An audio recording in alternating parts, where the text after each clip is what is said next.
Okay, we'll go ahead and call this meeting to order. Today is May the 30th, 2025, and the reason for the meeting today is to go over our budget, have a budget presentation. So we'll turn it over to Mr. Wooten and let him start us out on the budget presentation. Yes, sir, and thank you, board. Just as a reminder for you and those watching either at home or here in the room, every local government in North Carolina is required to prepare a budget for a balanced budget for your review and the public's review before technically through June 1st is the last day you can present it. It must be adopted by the end of June unless you do an interim budget, which is not what we're planning to do this year. And so today I will go through the recommendations. Some places do things a little bit differently. The only requirement is that the budget officer, which is my role in addition to county manager, is to just give you a budget recommendation. But our tradition, like most places, is to actually go through the highlights of the budget, and then, as I tend to say every year, it then becomes your budget.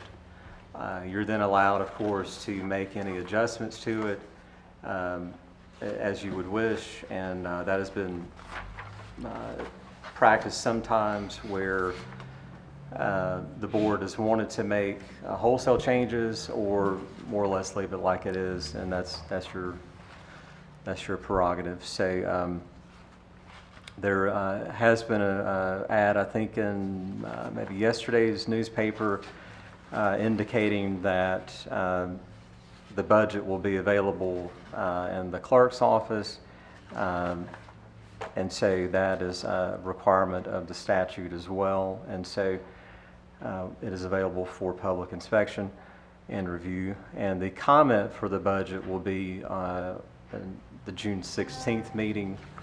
We're required to have 10 days in between the presentation and the actual hearing, and you start tomorrow, not today, or we can make it on June 9th. So because of that tight turnaround, we cannot have the public hearing on June 9th, so it has to be on the 16th at our other regular scheduled meetings. So that has been advertised as well, and we'll make sure people have that opportunity on the 16th. So again, as I go through board, if you have questions about anything I'm talking about, please just let me know. This is for your benefit, of course. And I haven't mentioned her name yet, but I certainly need to. Our finance director, Allison Bell, every year want to give her credit for so much of the heavy lifting for this. I'm the one presenting and maybe publicly associated with it, but we could not be here without the efforts of Ms. Bell. It is a lot on a finance director, especially in a smaller jurisdiction like ourselves here. She helps with the projection on revenue. She helps coordinate the information we receive from our tax assessor on property tax. And while I have most of the joy of meeting with our departments on their needs, she will accompany me at times. And so again, we can't do it without her efforts. So appreciate her. And so I have a different quote on your screen that's in your paper packet, and I kind of flip back and forth on the quote sometimes, and it's just a little bit of levity. But in your packet, it talks about the printed packet about showing your choices. You don't have to show me your choices and your priorities. However you spend your money shows me where they are, and I have a professor here, Dr. Marvin Hoffman, who taught me budgeting back 20-some years ago. Really, budgeting is all about choices. You have limited resources, and then to make your priorities fit within those resources, you have to make a choice. If you're going to have that money available, provided by the taxpayer, is it going to go towards the sheriff's office, the school system, emergency services, that kind of thing. And so that's what it's all about. So again, you know the organization, and I haven't acknowledged that Ms. Garner was unable to be here, but we will meet with her next week over this information. But you know, our departments, we have actually a few more than some of our peers. For example, some counties do not operate senior centers. Many do not operate parks and recreation. Several are in inter-regional library systems, and so some do not operate transit. So we are offering many things that some of our even larger peers do not offer. And I say that as a reminder that sometimes we are stretched a little more thin than even some of our peers because of our the services that have been identified as a need here that you're providing. We also fund external agencies, of course. Some of these are mandated, like Bahia Health, Foothills Health District, New Hope, who you've met with.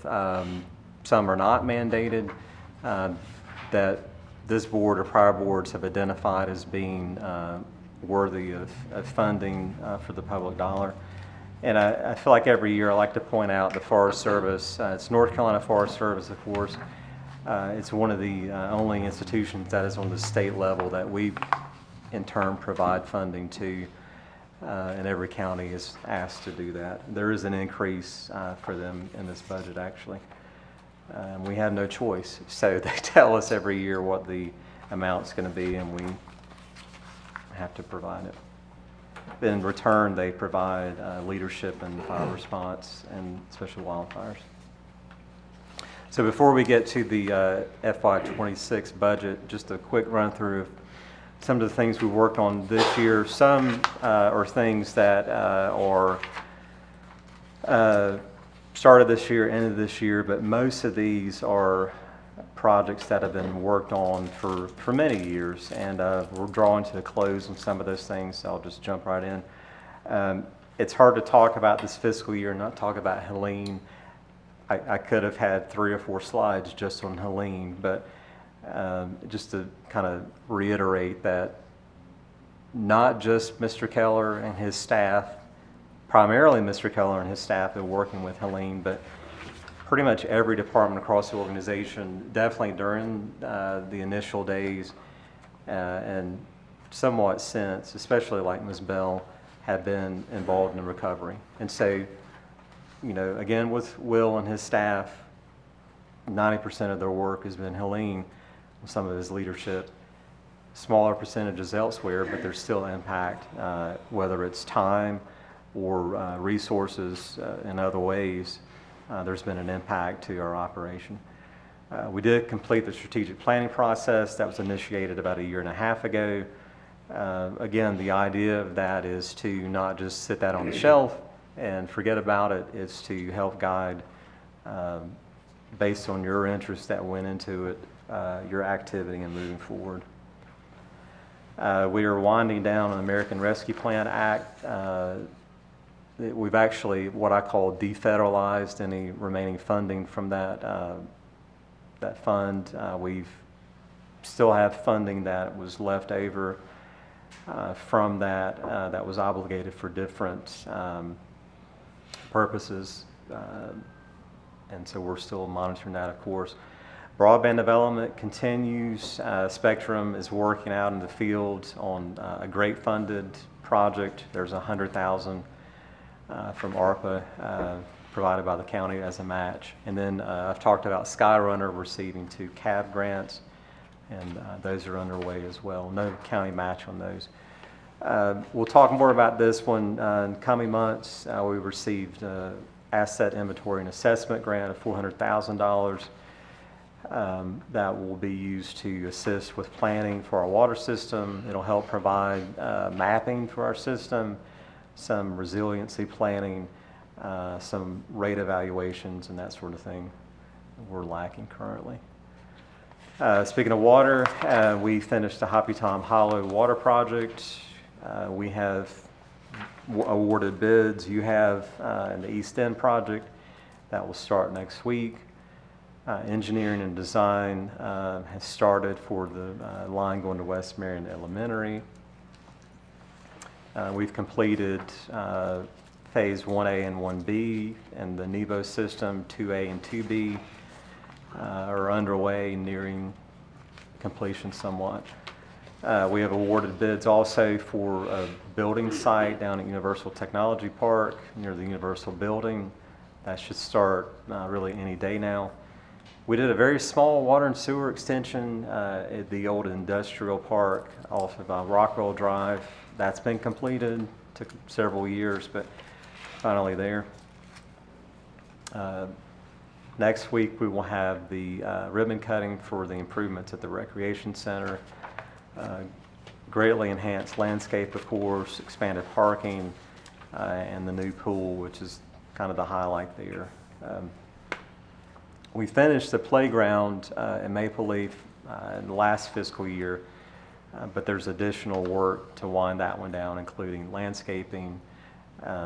We do have money that has to be spent on that playground, so we're looking at getting pricing on a small restroom building that would be constructed as part of it.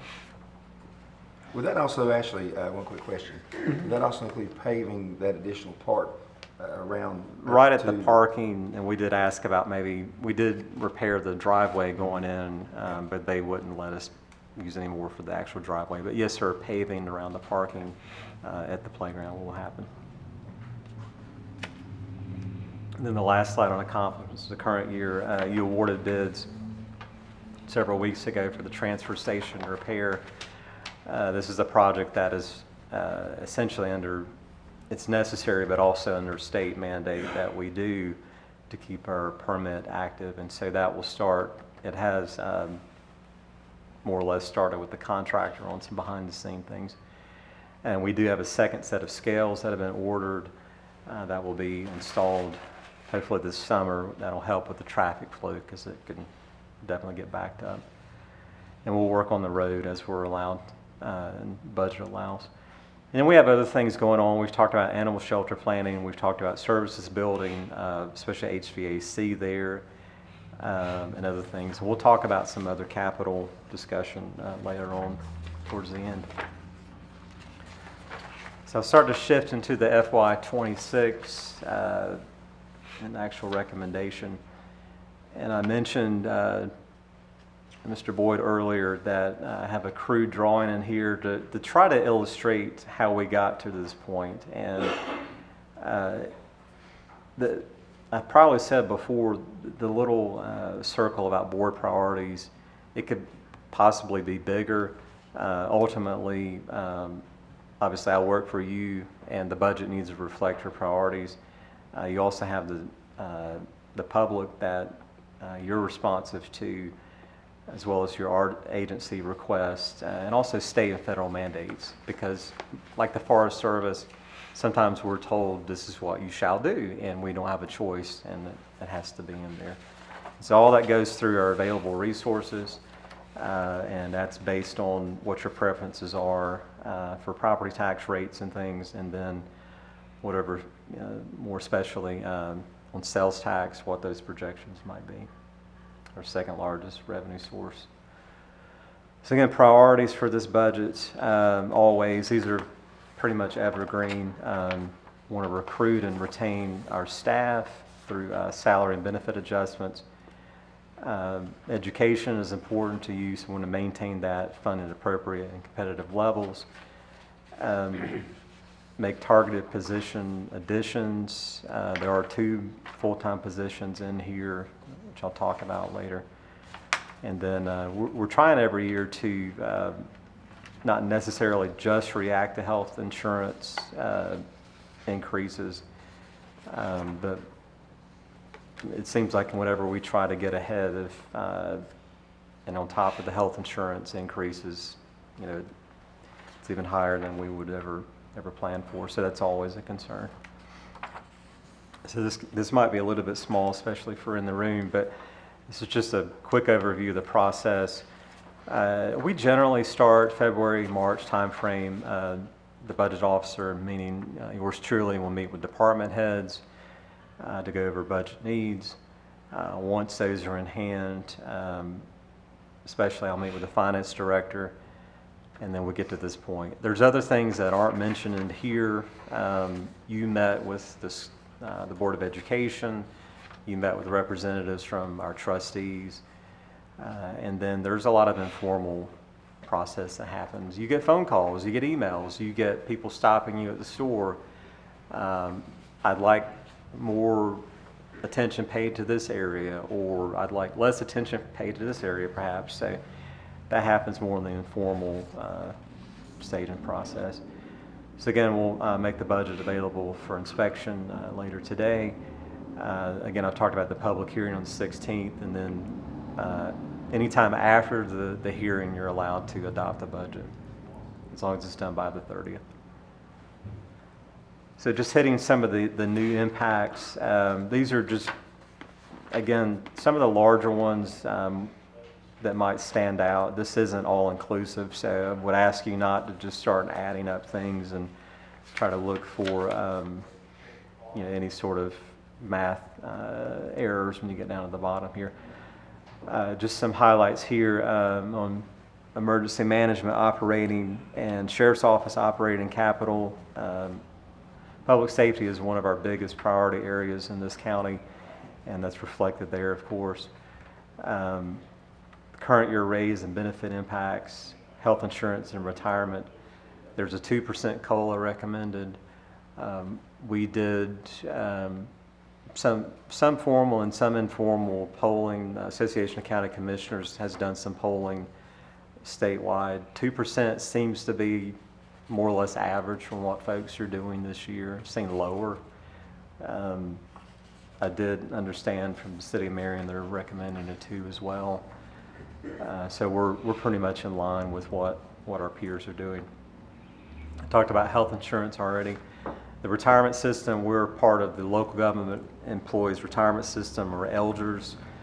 Again, this is one of those state mandates. I used to serve on that board for 4 years, and I was part of the system and maybe part of the problem, but there's an effort to make sure our retirement system is one of the healthiest in the country, and we are, and in order to keep it that way, to overcome deficits that really go back to the Great Recession, there's been an effort over the last 5 to 7 years to increase employer contributions, and so that happens every year. We get a letter, essentially an email, that says this is what your rate will be in the new fiscal year, and a small percentage increase can result in significant dollars. So there's 2 different rates there. I won't get into the details too much, but there's a law enforcement rate, which is higher, and then the non-law enforcement for everyone else.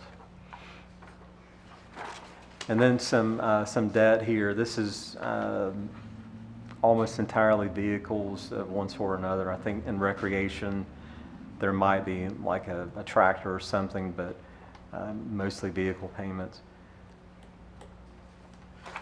And then community economic development and recreation facility maintenance. This is almost all grounds and facility repairs and upgrades. This is more or less just to keep up the things we have. This is increased cost, and this is more or less a drop in the bucket of probably what our deferred maintenance needs are in both areas. So again, under Mr. Kazie's purview and Mr. Riddle's purview, every year it feels like we're coming back with budget amendments for, again, we've done a lot on capital planning over the last 4 or 5 years to improve that, but we have a lot more facilities and parks than we did even 10 plus years ago. And so with that comes increased cost. And so that's a big upgrade there. Facility maintenance also, that department can include our property insurance and liability as well. Now, is this actually And I agree with everything you said about both those items there. Is this, the breakdown of the 88,000, is that employees or is that items they need to No, keep it's the just- grounds and facilities up, or is that for specifically projects that he may need? It's more project Shed, oriented, so project it would be, you know, like under facility maintenance, you would, Mr. Riddle's talked about re-roofing several buildings that are of need and that kind of thing. The last new impact there is for social services. We're at, or maybe even past the point at DSS where we are provided revenue estimates by the Department of Health and Human Services. And essentially they do that for every county, and it's essentially your cap on what the state or federal funding is going to be for every county. And once you hit that cap in each county, if you have other needs beyond what they're providing, that's on you. And you know, as we've talked before, depending on the block grant funding, social services block grant, depending on other things, some of our positions might be 75% federal, some might be 50% federal, and the balance local. Some are all local, but we're at that point where whenever we have increased costs, whether it's staffing or foster care payments, that sort of thing, we're starting to be more on our own with local dollars. And I would say almost, I don't want to say definitely, but a lot of this is more in the child welfare section, more so than it is in like the economic services area. And then the health department, and again, we're in the two-county district with Rutherford County. We have been on a more or less a plan for the last 3 or 4 years to try to do about a 5% increase every year. And Rutherford has recommended 5% as well, and their percentage is higher because they have a larger population, and so it's proportional. So as far as the We actual, put the same, yes, sir. we put the same percentage into that department that Rutherford County. Yes, sir. 5%, absolutely. And they get a lot more benefit out of it than we do. I think it's pretty proportional as far as the staffing. We're actually both staffed about the same level,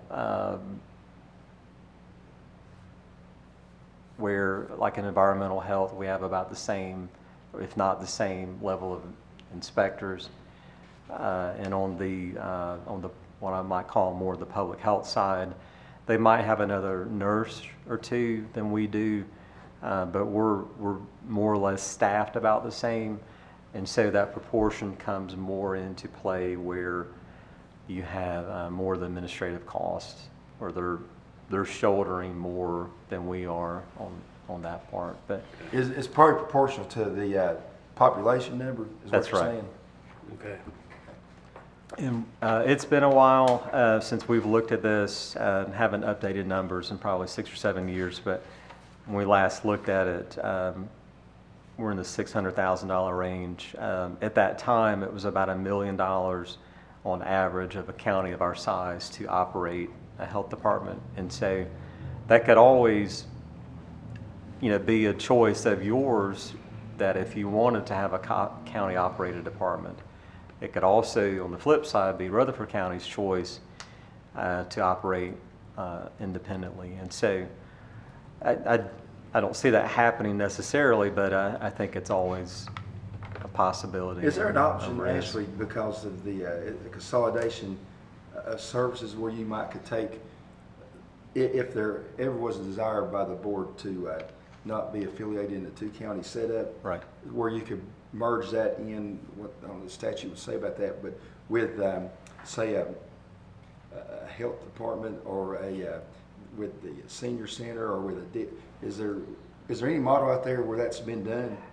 We've touched very briefly on that, and you have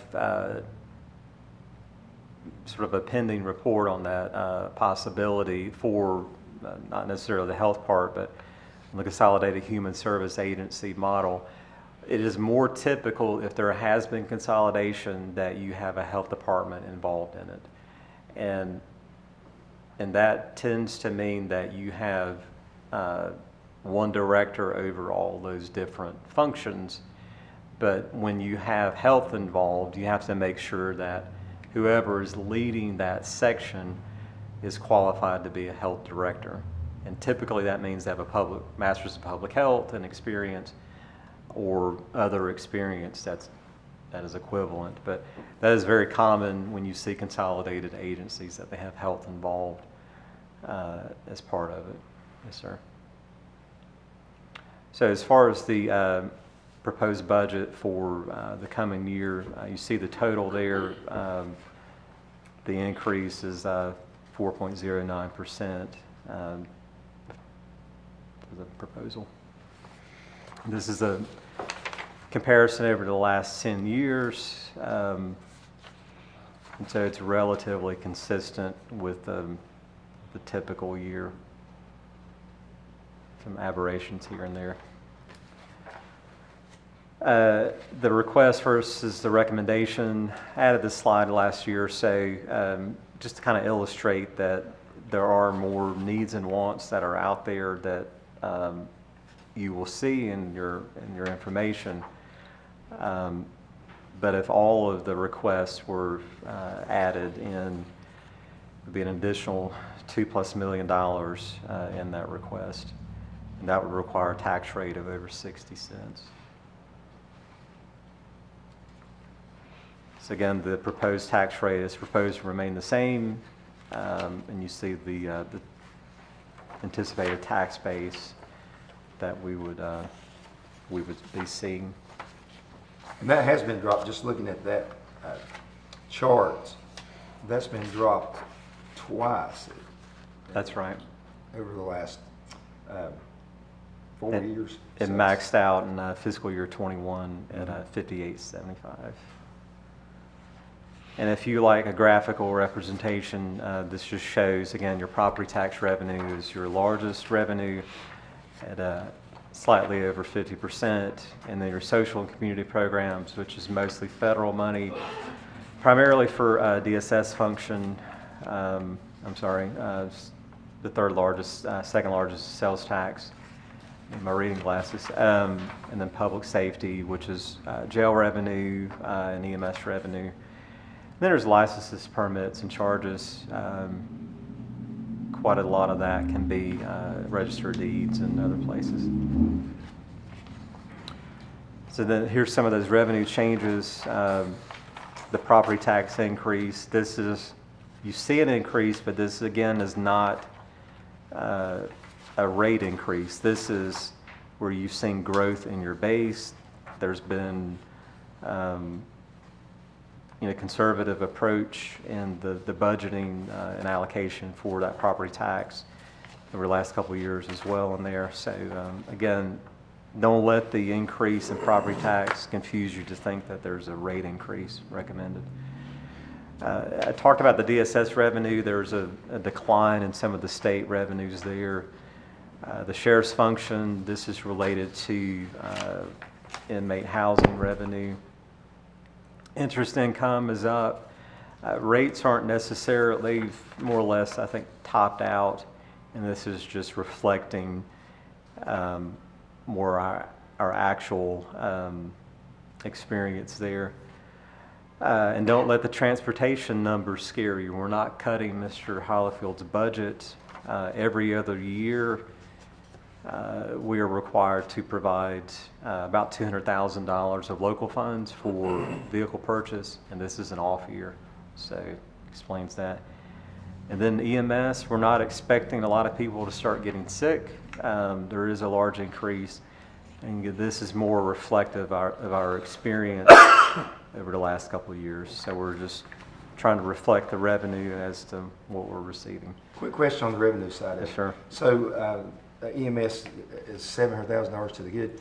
So at the end of the year, would that revenue, if that was holds true, do you go in and remove that revenue that's excess above what was in the budget and put in the general pot to for fund balance or whatever else, you know, or is it staying in his department? Any excess revenue rolls, any revenue over total expenditures rolls into your fund balance. Okay, just want to make sure.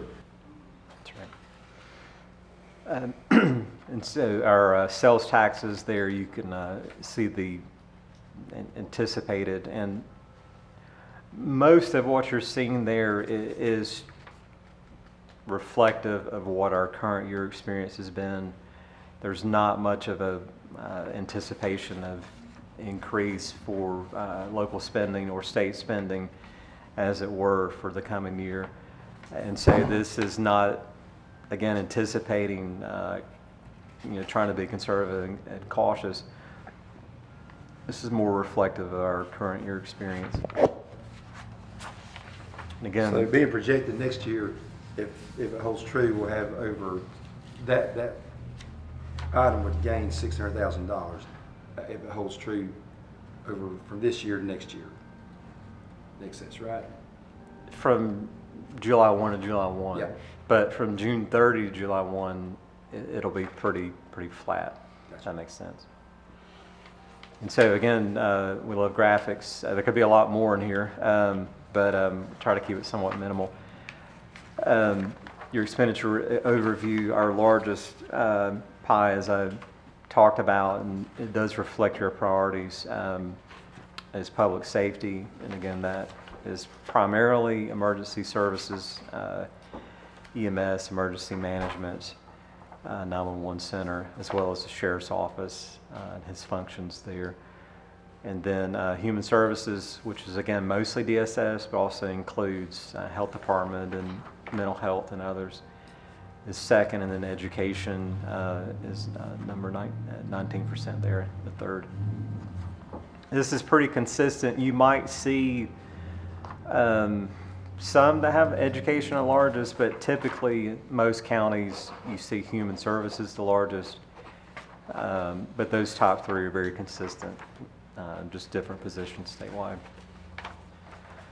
So speaking of education funding, just as a quick recap, you met with the Board of Education several months ago. They talked about their need at that point. They really would appreciate whatever you can give them, but they like to anticipate to receive about a 3% current expense increase every year. That keeps pace with inflation. It keeps pace with pension costs for any locally paid staff, just cost of doing business, I guess. And so that was about what the request and probably the recommended funding was going to be for the school system. What changed? Well, as you all know, in the interim, you received, as we all did, information that the school system was going to receive some detrimental cuts from what's called low wealth supplemental funding. That is funding provided by the state to the school districts in the non-urban counties, especially to offset their funding deficits.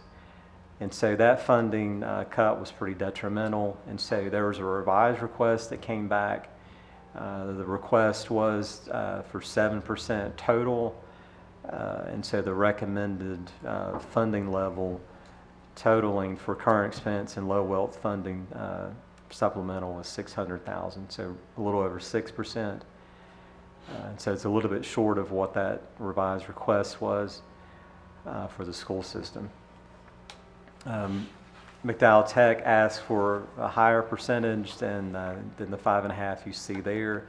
They asked for a capital outlay increase as well, and a few other line items, but what you see is what's recommended for them. And so this is a slide that I've been here 20 plus years, going on 22, I think has been there the entire time. We used to have an indication for for fire departments, we used to do a general fund appropriation for our fire departments out of, as I said, the general fund, and that was removed about 7 or 8 years ago. And we were saying at that point that it was and is atypical for counties to do general fund allocations for fire. And again, that was shifted away. It is somewhat uncommon for counties of our size and larger to not have a household user fee for solid waste for residential household there. And some are doing commercial, which is interesting, but that is unusual for a county our size. We've talked about that before, and this is just as a reminder on it, somewhat for the board, but also as a reminder to our public. For a number of reasons, it can be misleading when you see taxes paid here, depending on the rate. Every county is different, but your tax bill here is paying for the things we've talked about today, and the same for those other counties. Most of our neighbors and our peers are also charging that household user fee, solid waste tax, whatever you want to call it, whether it's Burke or Rutherford or others. My recollection for Rutherford, theirs is about $165 a year, somewhere in that ballpark. So I can't remember their tax rate off the top of my head, but that 165 or whatever it might be is on top of your tax bill. And so again, we don't have that here. It's made up in the tax rate and the general fund appropriation. And so we've talked about this before being an option, and essentially what it is you're shifting the burden around. At the end of the day, you're still going to have the need to provide the function, and however you do it, it's still taking taxpayer money to provide that service. The one difference that it does generate for us, since we do not have a way to allocate that funding out per household, some counties do kind of give you credit for that, and they allow for maybe a free ton of tipping. I think Watauga was one.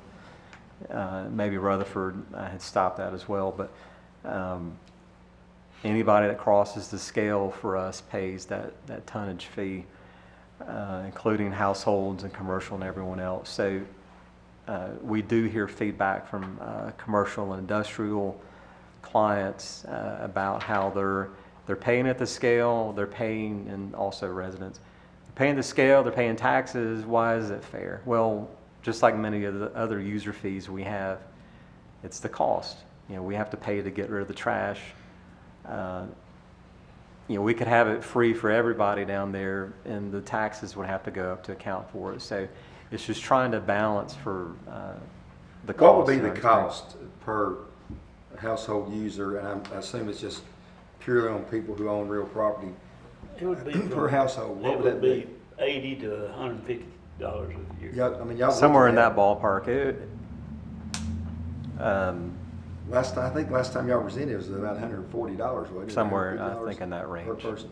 We have about, and typically what counties do is they base it on the number. Some do it on the number of housing units. So if you have 40 apartments on a parcel, you get 40 times whatever that amount is. Because you think about, you have 40 residential units contributing towards that cost. Not all do that, but I think we have about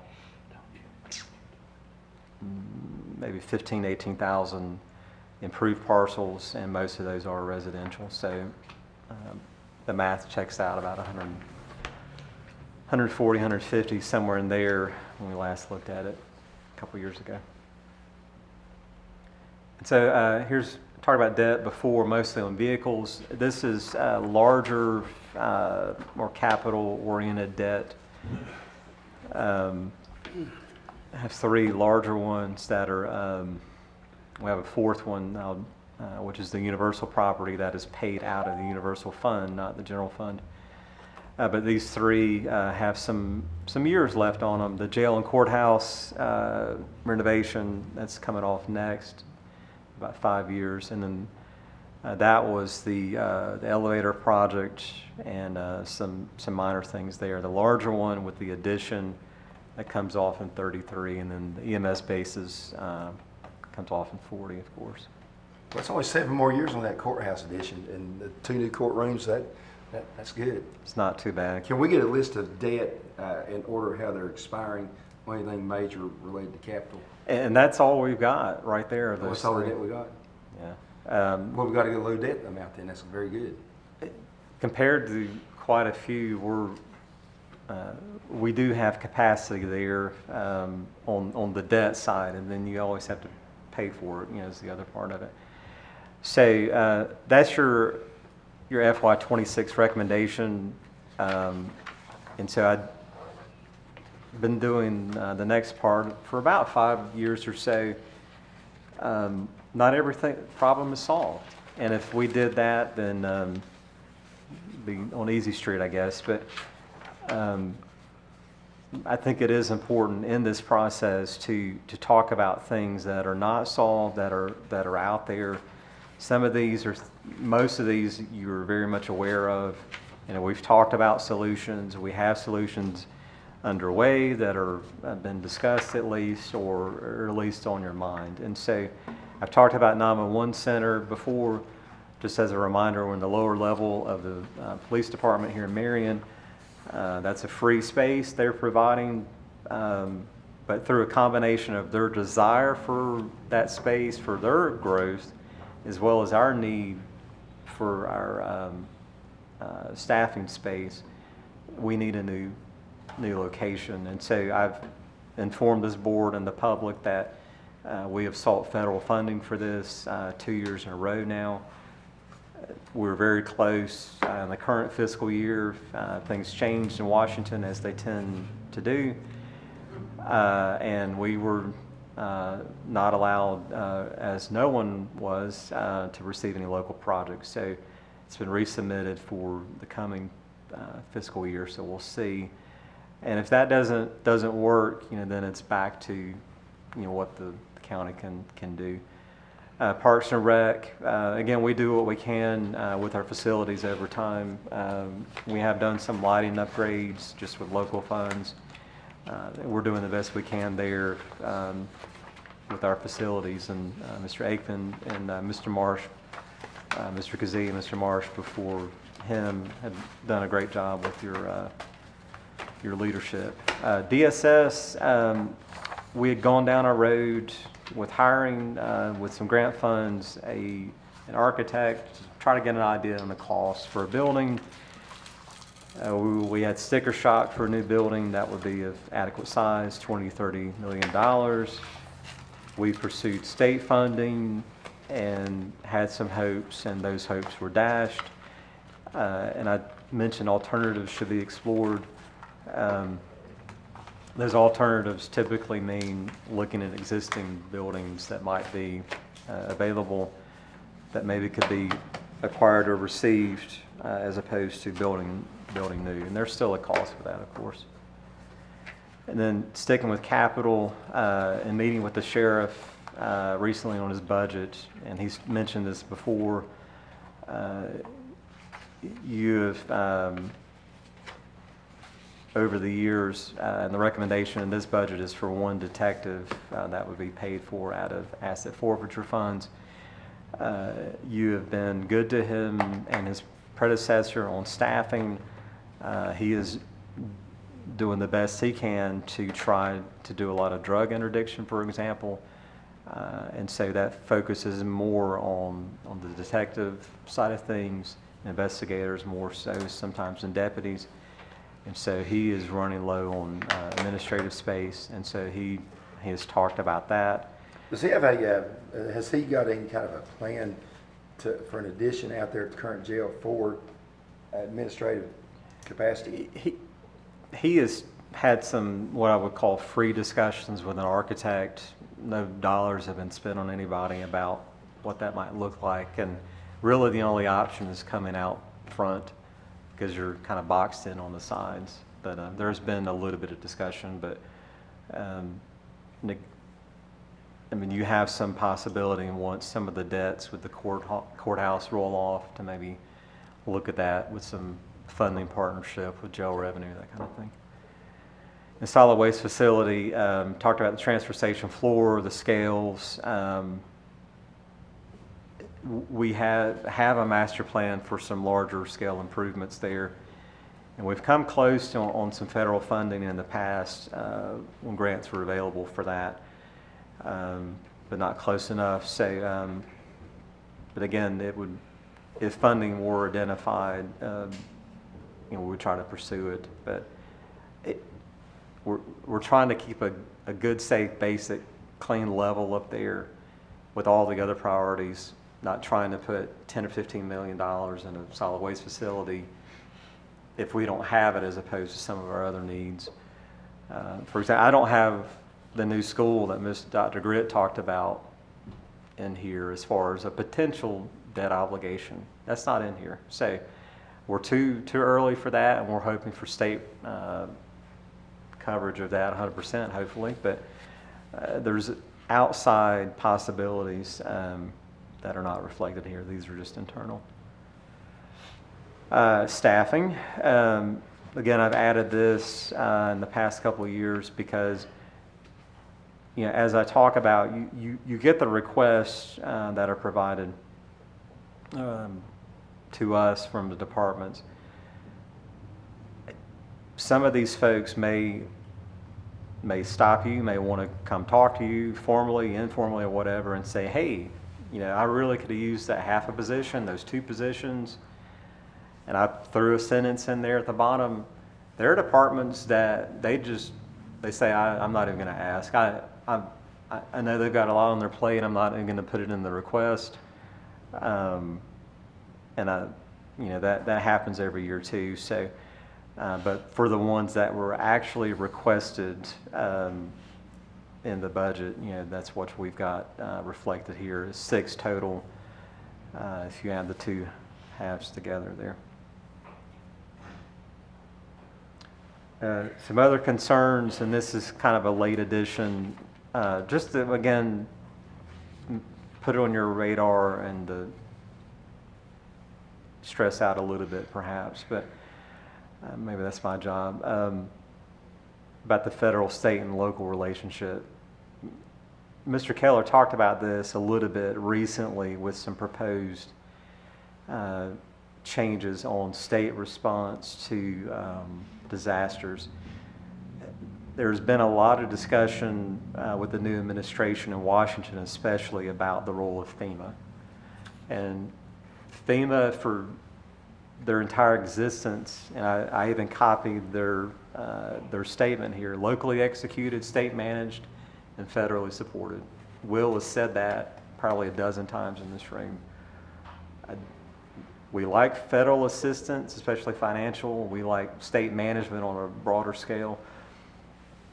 But at the end of the day, we want our folks here on the immediate response. Now, during Helene, we had federal urban search and rescue. We love specialized folks like that. They came in and saved lives, and they need credit for that, and we'll take that all day long, as well as the other folks at mutual aid.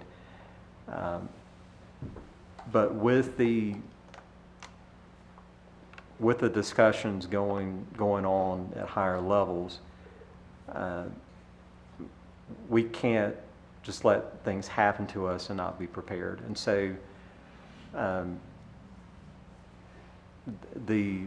over time, we have worked to build up our skill set in our department, primarily emergency services, to where there's more and better training. Again, thanks to Mr. Keller's leadership and your leadership and ability on the funding to provide more training for he and his staff to make sure that we have adequate staffing for whether it's a Helene level or it's a 100-acre wildfire or something else, or a flood or whatever it might be.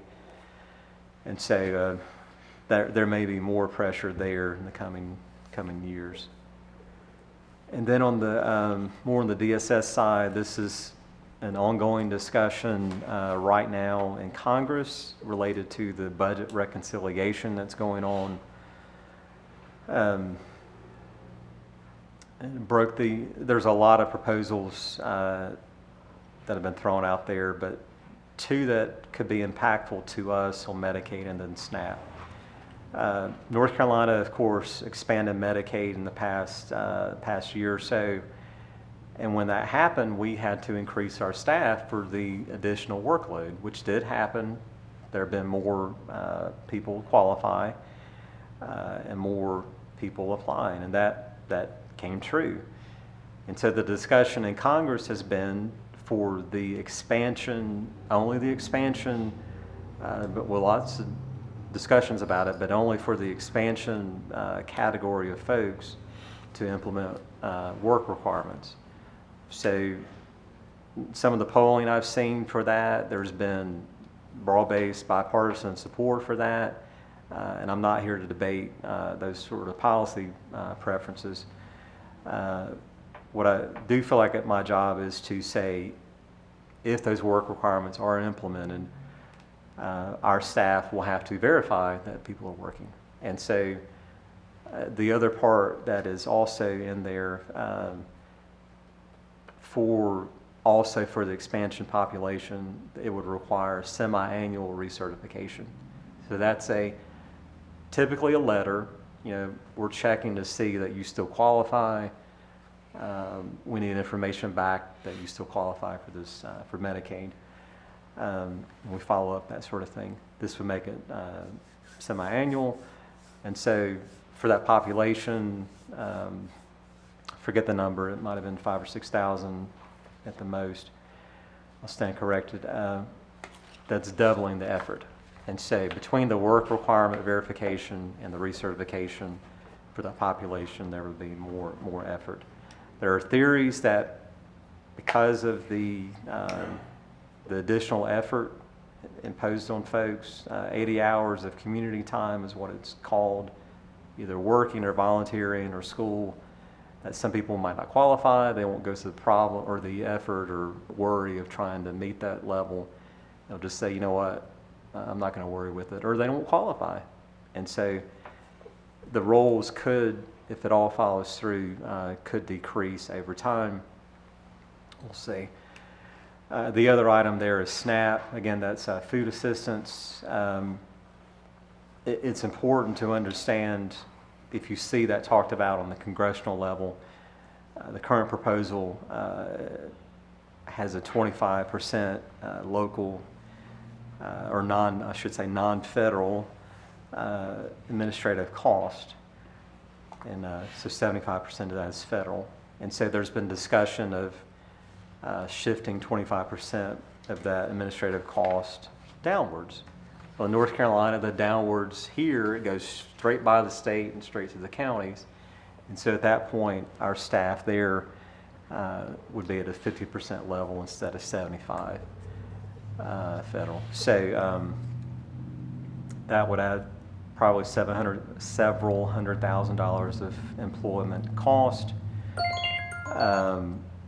There's also a discussion about error rates and different things in administration, adding more of a non-federal share to that program. And so that could be the state, could be the locals.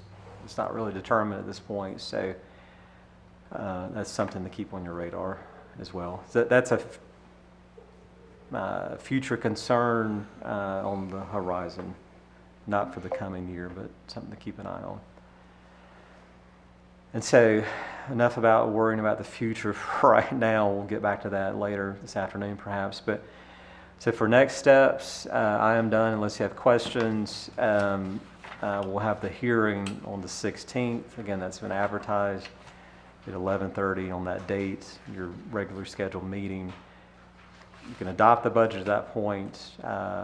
We do have a meeting scheduled later in the month. And at any point before the 30th or whenever you would want to adopt, if you would like to reconsider anything in the presentation, that's your prerogative. Because I'm sure folks with interest will contact you about what they see or don't see in the recommendation. And so you're used to that. Might be new for Ms. Garner, but we'll prepare her next week on that. Okay. Thank you, Mr. Wooten. Thank you. Is there any questions or comments on the budget presentation from any of the board members? Mr. Chairman, I do want to state that for the record, it's being recommended the property tax rate does not change, does not increase, and remains the same. And I appreciate the fact that he's working to make sure he can do all he can to support our school system and our community college. And the third thing I would say is our employees are a priority. Without good people, retaining good people and recruiting good people, it makes everybody's job harder. So I appreciate the fact that you're looking at a pay increase for our employees. Okay. Anyone else have anything? I just want to commend Mr. Wooten and his staff on the proposed budget and especially the presentation today very well. Yeah, and also like that, our dear, hard-working young lady sitting there on the front seat that gets no gratification for all the hard work that she does. Allison, as a board, we appreciate what you do. So thank you very much. Anyone else? All right, do I hear a motion we adjourn? So move. Second. All in favor? Aye. We are adjourned.